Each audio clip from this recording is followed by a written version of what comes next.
Imagínese esto. Usted vive en la calle Morelos, en pleno centro de Monterrey. Es abril de 1914.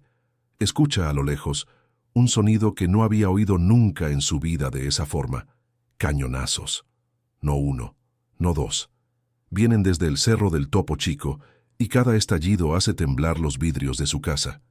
Su esposa apaga la lámpara de petróleo, sus hijos se meten debajo de la mesa y usted, con el corazón en la garganta, se asoma por una rendija de la ventana y ve algo que jamás pensó ver en su propia ciudad.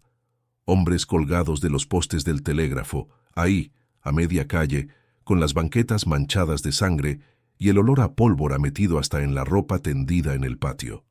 Eso no es una película. Eso pasó aquí, en Monterrey, hace poco más de 100 años, y hoy le voy a contar con lujo de detalle cómo fue que nuestra ciudad, la misma que hoy tiene rascacielos, la misma donde usted quizás fue a la primaria, se casó, trabajó toda su vida o crió a sus hijos, se convirtió por unos días en un campo de batalla real, con barricadas en las calles, francotiradores en torres de madera y una población entera atrapada entre dos ejércitos que se disputaban el control del norte de México. Antes de que empecemos, hágame un favor. Si le gusta la historia contada como se debe, sin adornos ni mentiras, dile like a este video y suscríbase al canal. Así me ayuda a seguir rescatando estas historias que casi nadie cuenta, y usted no se pierde la próxima. Ahora sí, agárrese bien, porque nos vamos a 1913. Para entender por qué Monterrey terminó a balazos, hay que regresarnos unos meses antes, a la Ciudad de México. Ahí, en febrero de 1913, ocurrió algo que todavía hoy se recuerda como una de las traiciones más grandes de nuestra historia. El presidente Francisco I. Madero, el hombre que había prometido elecciones limpias y un país distinto después de 30 años de don Porfirio, fue traicionado por su propio general de confianza, Victoriano Huerta.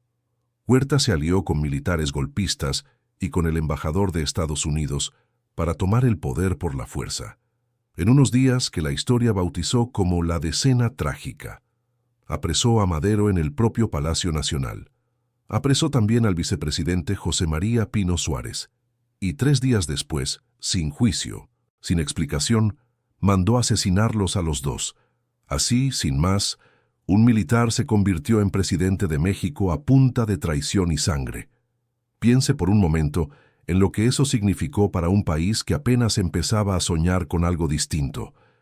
De un plumazo, el sueño de Madero se acabó a balazos en un callejón, y un usurpador, así le llamaban muchos en aquel entonces, quedó al frente del país. Pero aquí viene lo interesante para nosotros, los regiomontanos. Ese golpe en la capital del país no se quedó ahí, encerrado entre los muros de Palacio Nacional. Se sintió hasta acá arriba, en el norte, y se sintió fuerte. Porque un mes después, el gobernador de Coahuila, un ranchero serio y necio, llamado Venustiano Carranza, se paró frente a todos y dijo algo que cambiaría la historia de esta región para siempre, que no reconocía a Huerta como presidente de México. Ese documento se llamó el Plan de Guadalupe, firmado en la Hacienda de Guadalupe, cerca de Saltillo, y con él arrancó lo que los historiadores conocen como la Revolución Constitucionalista. Carranza no estaba solo. Junto a él firmaron el plan hombres que después serían nombres muy conocidos en el norte de México, como Lucio Blanco y Jacinto B. Treviño. El mensaje era claro: no reconocían a los 3 poderes de la Federación que estaban bajo el control de Huerta, y estaban dispuestos a tomar las armas para restablecer el orden constitucional. ¿Y Nuevo León? Nuevo León no se quedó fuera de esta historia. Al contrario, se convirtió en uno de los escenarios más calientes de toda esa guerra. Porque mientras Carranza organizaba su ejército desde Coahuila, aquí en Monterrey había un gobernador, Salomé Botello, que sí le era leal a Huerta y que estaba dispuesto a defender la ciudad con uñas y dientes, con todo el ejército federal que tuviera a su disposición. 2 bandos, una ciudad en medio, y lo que viene después, créame, no se lo esperaba ni la propia gente que lo vivió en carne propia. Aquí es donde la historia se pone fea de verdad, porque Monterrey dejó de ser una ciudad tranquila de un día para otro. El gobernador Botello sabía que las tropas revolucionarias venían hacia acá, y no era un rumor de mercado. Era un hecho confirmado, con informantes, con telegramas, con movimientos de tropas que ya se veían venir desde Coahuila y Tamaulipas. Así que la ciudad entera empezó a prepararse para algo que ningún regiomontano vivo había visto jamás en su vida. Una batalla urbana, calle por calle, dentro de su propia casa, en su propio barrio, en su propia banqueta. Se levantaron barricadas en las esquinas más importantes de la ciudad. Sacos de tierra, muebles viejos, carretas volteadas, cualquier cosa que sirviera para detener una bala o cubrir a un tirador. Se construyeron torretas de madera. Así como lo oye, torres improvisadas hechas con tablones y vigas, para que los tiradores pudieran disparar desde arriba a quien intentara entrar a la ciudad. Y las empresas más grandes de la región, incluida la cervecería Cuauhtémoc, tuvieron que armar aparte de su propio personal para defender sus instalaciones. Imagínese nada más, obreros que en la mañana embotellaban cerveza, que conocían de memoria cada máquina de esa fábrica y que en la tarde tuvieron que cargar un rifle porque la guerra ya les tocaba la puerta del trabajo. La gente de Monterrey empezó a vivir con un miedo distinto, un miedo nuevo, un miedo que no se parecía a nada de lo que habían conocido antes. No era el miedo de una enfermedad, ni de una mala cosecha, ni de una crisis económica. Era el miedo de saber que, en cualquier momento, miles de hombres armados iban a entrar disparando por las calles donde uno mandaba a sus hijos a la escuela, donde uno iba a misa los domingos, donde uno saludaba al vecino cada mañana. Las familias con más recursos empezaron a resguardar lo poco que podían: dinero, joyas, documentos importantes.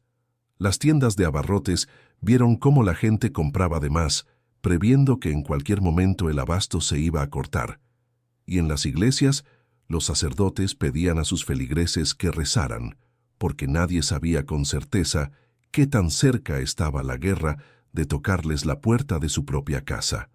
Y ojo, porque esto no fue un simulacro ni una advertencia lejana que se quedó en amenaza. Las tropas ya venían en camino, encabezadas por generales que se harían muy conocidos en la historia de México. Jesús Carranza, hermano del propio Venustiano Carranza. Antonio I. Villarreal, un hombre de ideas radicales que después marcaría el destino político de la ciudad. Y Pablo González, uno de los jefes más importantes del ejército constitucionalista. 4,000 hombres aproximadamente, marchando directo hacia el corazón de Nuevo León, con la firme intención de arrebatarle la plaza a Huerta. La ciudad contenía la respiración, y en octubre de 1913, esa respiración se rompió a cañonazos. El 23 de octubre de 1913, muy temprano por la mañana, las fuerzas revolucionarias atacaron Monterrey por el lado norte de la ciudad. No fue un tiroteo cualquiera, de esos que se apagan solos después de un rato. Fue un ataque organizado, en regla, con miles de hombres avanzando en escuadrones bien definidos, cada uno con un objetivo militar concreto. Antonio Villarreal, al frente de sus columnas, avanzó hasta la zona donde hoy está la colonia Bella Vista, justo detrás de la cervecería Cuauhtémoc, y en apenas media hora logró romper la primera línea de defensa de la ciudad. Media hora, nada más, para tirar abajo lo que se suponía era la primera muralla de protección de Monterrey. Ahí mismo, Jesús Carranza empujó hasta tomar las instalaciones de la cervecería, obligando a los soldados federales a replegarse hacia lo que entonces era la Estación Unión, cerca de donde hoy se cruzan las calles de Colón y Cuauhtémoc. Por un momento, la victoria pareció estar al alcance de la mano de los revolucionarios.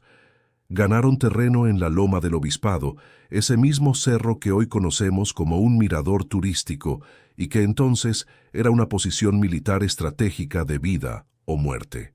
Ganaron terreno también cerca del Cerro del Topo Chico, y llegaron, según cuentan las crónicas de la época, a quedarse a solo unas cuantas calles del Palacio de Gobierno. Un poco más de suerte, un poco más de resistencia menos por parte de los federales, y la ciudad hubiera caído esa misma tarde en manos revolucionarias. Pero no fue así. Los defensores federales, atrincherados en los mercados Juárez y Colón, con el general Enrique Gorostieta y el general Miguel Corona apoyando la defensa, resistieron con todo lo que tenían, calle por calle, disparo por disparo. Y tras una tarde entera de combates sangrientos, el 24 de octubre, los jefes carrancistas tuvieron que tomar una decisión amarga: retirarse. Monterrey seguía en manos de Huerta. Fue una derrota dolorosa para los revolucionarios, sí, después de haber estado tan cerca de la victoria. Pero óigame bien, porque esto no terminó ahí. Esto apenas fue el primer round de una pelea mucho más larga y mucho más cruel. Y lo que vino después, en los meses siguientes, fue mucho más duro para la gente común que para los propios soldados, que ya sabían a lo que se estaban jugando la vida. Aquí es donde casi nadie se detiene a pensar, y es justo la parte que a mí más me interesa contarle, porque las batallas duran horas, pero el miedo dura meses y a veces años. Entre finales de 1913 y principios de 1914, mientras el Ejército Federal celebraba haber defendido Monterrey, en los pueblos y rancherías de todo Nuevo León, la guerra seguía viva, aunque menos visible desde el centro de la ciudad. Había combates entre tropas huertistas y constitucionalistas en Salinas Victoria y en municipios de los alrededores. Otras plazas, como Villaldama, Cerralbo y Allende, cambiaban de manos entre un bando y otro, y con cada cambio de manos venía el mismo temor de siempre: saqueos, levas forzadas, represalias contra quien hubiera colaborado con el bando perdedor. Y aquí viene algo que seguramente le va a sonar muy conocido si usted ha vivido tiempos difíciles en este país o si sus propios padres o abuelos le contaron historias parecidas. La gente empezó a huir. Familias completas de Linares, Montemorelos, General Terán, Cadereyta Jiménez, Sabinas Hidalgo y Villa de Santiago dejaron sus casas, sus tierras, sus animales, todo lo que habían construido durante generaciones, y se vinieron a refugiar a Monterrey, buscando quedarse en casa de algún pariente o conocido que les diera un techo mientras pasaba la tormenta. Monterrey, que también estaba en guerra, que también tenía sus propios problemas, se convirtió al mismo tiempo en refugio de los que huían de una guerra todavía peor allá afuera, en el campo. Piense en lo que era eso para una familia de aquellos ranchos: dejar la tierra donde habían nacido sus hijos, cargar lo que se pudiera llevar en una carreta o a lomo de burro, y caminar días enteros con la esperanza de llegar a una ciudad que, aunque también estaba amenazada, al menos tenía más gente, más muros, más posibilidad de pasar desapercibido. La gente ya no sabía ni a quién creerle. Los propios revolucionarios estaban divididos entre distintas facciones: constitucionalistas de un lado, convencionistas de otro, y esa división confundía todavía más a una población que solo quería que la dejaran vivir en paz, sin importarle mucho ya quién ganara la guerra, siempre y cuando la guerra se acabara. Usted se imaginará lo que es no saber, al despertar cada mañana, si su pueblo va a amanecer bajo un gobierno o bajo otro, si el hombre armado que camina por su calle es un protector o un peligro, si el uniforme que ve pasar es de amigo o de enemigo. Mientras tanto, en el resto del país, el gobierno de Huerta se iba desmoronando poco a poco, como una casa vieja que ya no aguanta más humedad. Estados Unidos, que nunca reconoció a Huerta como presidente legítimo, invadió el puerto de Veracruz en abril de 1914, presionando todavía más a un régimen que ya cojeaba por todos lados, sin dinero, sin apoyo internacional sólido, con un ejército cada vez más desgastado. Y fue justo en ese mes, en ese abril de 1914, cuando los revolucionarios decidieron que era momento de intentarlo de nuevo. Monterrey, que había resistido meses atrás con las uñas, estaba a punto de vivir los días más violentos de toda su historia moderna. Las tropas constitucionalistas, esta vez bajo el mando de Pablo González Garza, se rearmaron y volvieron a marchar hacia Monterrey. Y esta vez no venían a probar suerte como en octubre. Venían decididos a quedarse con la ciudad, cueste lo que cueste, con más hombres, más artillería y una determinación que no habían tenido meses atrás. Los combates empezaron desde la zona del Cerro del Topo Chico. Ahí instalaron su artillería, y según los relatos de la época, los cañonazos se escuchaban desde el centro mismo de la ciudad, kilómetros y kilómetros de distancia. Imagínese lo que es eso. Usted en su casa, cenando con su familia después de un día de trabajo, y de repente el suelo tiembla porque a varios kilómetros están disparando cañones contra su propia ciudad. No es un rumor de guerra lejana en otro estado. Es su ciudad la que está siendo bombardeada. El 23 de abril de 1914 llegó el ataque más fuerte de toda la ofensiva. Los enfrentamientos se dieron en varias zonas al mismo tiempo, no solamente por el norte como en el intento anterior. Hubo combates en lo que hoy conocemos como la zona descéntrica, en los terrenos de la cervecería, en la fundidora de fierro y acero, esa misma que después sería el corazón industrial de la ciudad, en la antigua estación del Golfo y en el sector del Obispado. La ciudad entera, prácticamente de un extremo a otro, estaba envuelta en tiros, en humo, en el ruido ensordecedor de la metralla. No fue un ataque de un solo día tampoco. Los combates se prolongaron del 18 al 24 de abril, casi una semana completa de guerra dentro de la propia ciudad, sin tregua, sin descanso, sin un momento de calma real para respirar. Y aquí quiero que se detenga un momento a pensarlo con calma. Una semana entera, 7 días, con sus 7 noches de disparos, de gente escondida en sus casas con las luces apagadas, de comercios cerrados con tablones en las puertas, de familias sin saber si al día siguiente iban a seguir teniendo casa, negocio o incluso vida.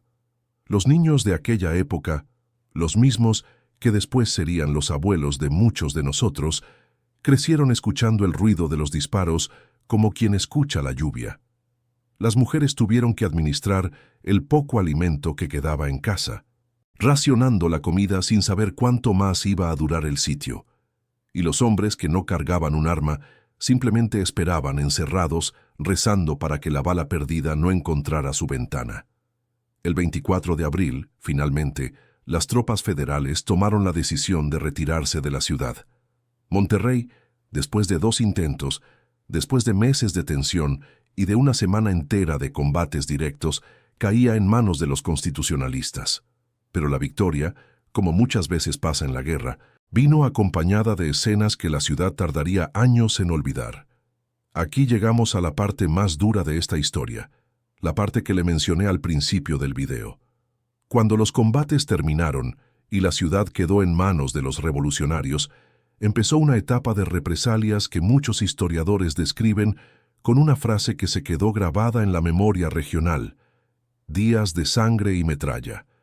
Varios edificios de la ciudad quedaron destrozados por el impacto de la metralla y los cañonazos. Fachadas enteras con agujeros de bala, ventanas reventadas, techos derrumbados por la artillería.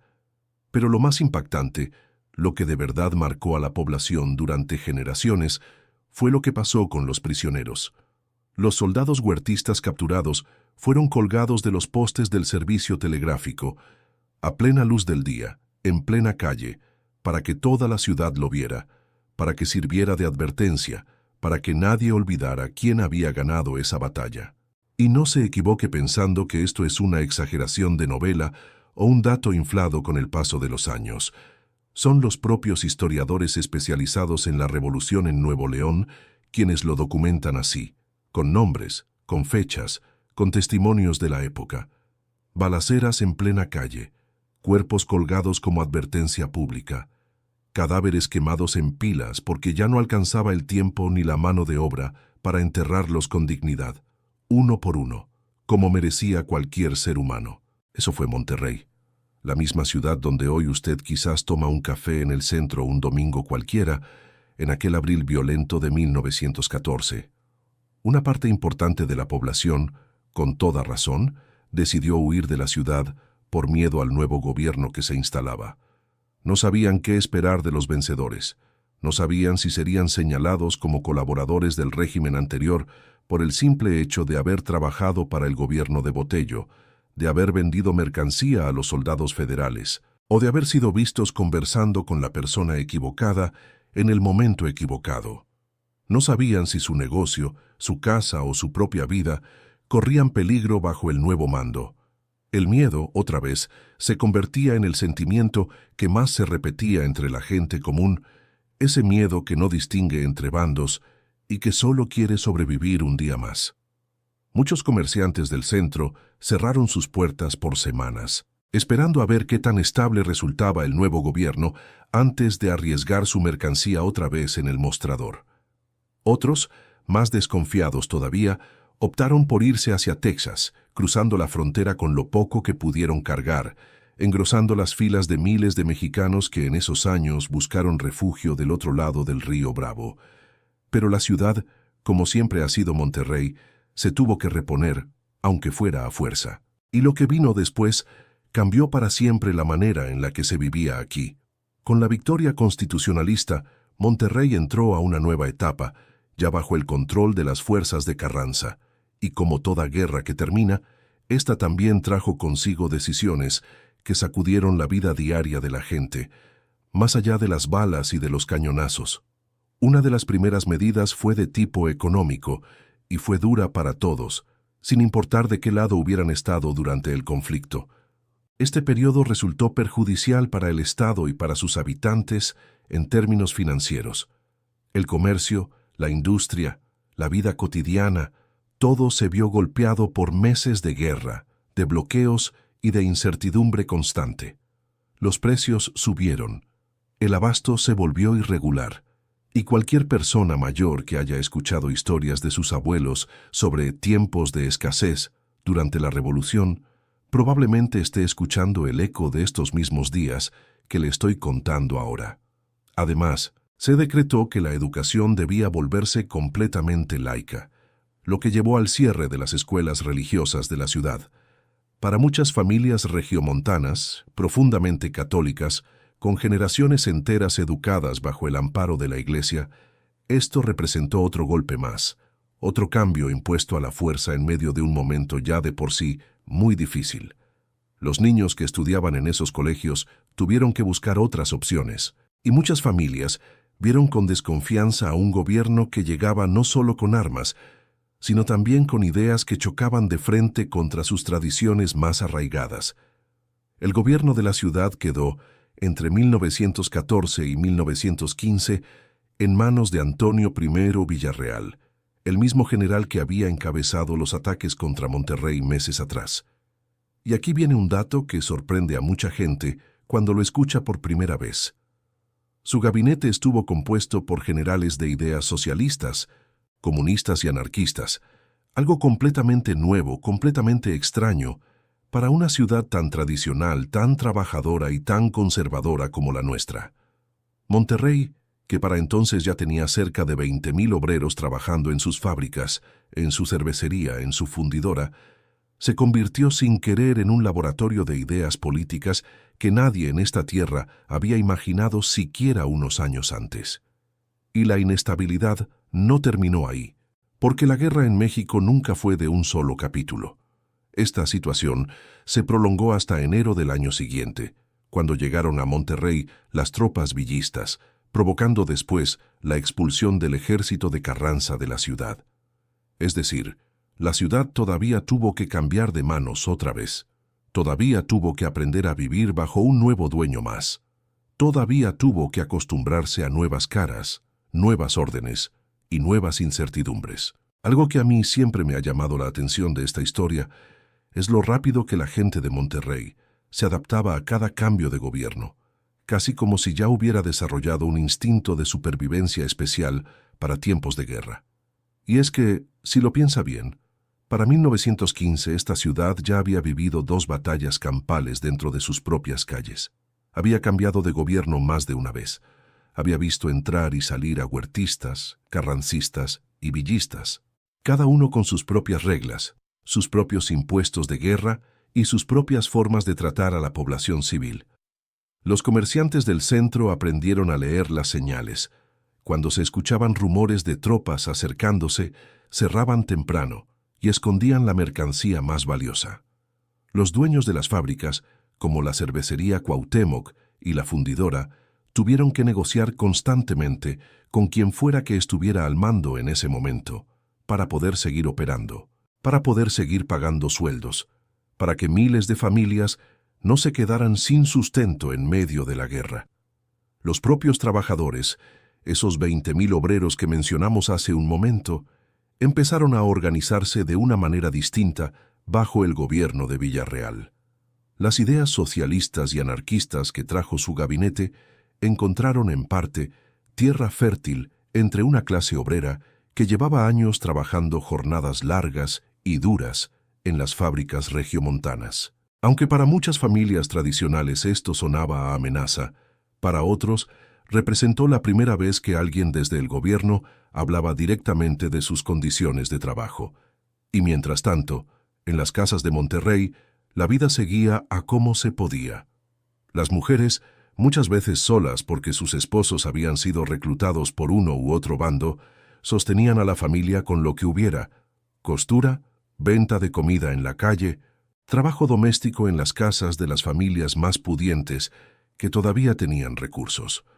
Los abuelos cuidaban a los nietos, mientras los padres buscaban la manera de ganarse el sustento diario en medio de un país que no paraba de darle vueltas a la misma guerra. Es fácil, desde nuestra comodidad de hoy, ver estos años como una simple sucesión de fechas y batallas en un video de historia. Pero para quien lo vivió, cada uno de esos días representaba una decisión de vida o muerte. Si salir a trabajar o quedarse en casa, si confiar en el vecino o desconfiar, si guardar silencio sobre sus verdaderas simpatías políticas o arriesgarse a decir lo que pensaba. Cuando uno junta todas estas piezas, lo que queda es una imagen que muy pocas veces se cuenta con el detalle que merece. Una ciudad entera, la que hoy es una de las más importantes de México, viviendo durante casi 2 años enteros entre barricadas, torretas de tiradores, cañonazos que se oían desde kilómetros de distancia, prisioneros colgados en plena calle y familias huyendo de un lado a otro sin saber a quién creerle ni en quién confiar. Lo que pasó en Monterrey entre 1913 y 1915 no fue un episodio aislado ni una anécdota más del libro de texto que uno lee por obligación en la escuela. Fue el reflejo, a nivel local, de la tragedia nacional que significó el golpe de Victoriano Huerta contra Francisco I. Madero. Cada bala que se disparó en las calles de esta ciudad tuvo su origen en una traición ocurrida meses antes, a cientos de kilómetros de aquí, en el Palacio Nacional de la Ciudad de México. Y aunque hoy Monterrey es una ciudad de rascacielos, de industria pesada convertida en tecnología, de gente trabajadora que sigue construyendo cada día algo nuevo, vale la pena detenerse un momento y recordar que estas mismas calles, estas mismas colonias, este mismo suelo que pisamos todos los días, fueron escenario de una de las etapas más violentas y al mismo tiempo más profundamente humanas de nuestra historia. Violenta por la sangre que se derramó, por los cuerpos colgados de los postes, por los cañonazos que sacudían las casas. Humana porque, en medio de todo ese caos, hubo obreros que tomaron un rifle para defender su trabajo, familias que abrieron sus puertas a parientes que huían de una guerra todavía peor en el campo, y una ciudad entera que, a pesar de todo, se negó a desaparecer, se negó a rendirse, se negó a dejar de ser Monterrey. Esa es la verdadera historia de nuestra ciudad durante la lucha contra Victoriano Huerta. No la que se cuenta en 2 líneas apretadas de un libro escolar, sino la que se vivió calle por calle, casa por casa, con miedo, con hambre, con coraje y al final, con la misma terquedad, la misma necedad para salir adelante que siempre ha caracterizado a esta tierra del norte de México. Si llegó hasta aquí, quiero darle las gracias de corazón por acompañarme en este recorrido tan largo y tan intenso. Historias como esta son las que me gusta rescatar, porque no hablan de números ni de fechas frías metidas en un renglón. Hablan de gente como usted y como yo, gente que un día tuvo que sobrevivir a algo que nadie eligió vivir, en las mismas calles que hoy caminamos sin pensar en lo que pasó ahí hace poco más de 100 años. Si le gustó este video, ya sabe, déjeme su like, compártalo con algún amigo o familiar al que también le guste la historia real de nuestro país. Y suscríbase para que no se pierda la próxima historia que voy a traerle, porque todavía hay mucho que contar sobre estos años que marcaron para siempre al norte de México. Y para cerrar le dejo una reflexión que un historiador especializado en estos hechos compartió alguna vez sobre aquellos días de abril de 1914 en Monterrey, que lo que parecería una estampa de tiempos recientes, con balaceras en las calles y víctimas expuestas a plena luz del día, ya se había vivido casi de la misma manera hace más de 100 años, en esta misma ciudad que hoy llamamos hogar. Nos vemos en el próximo video.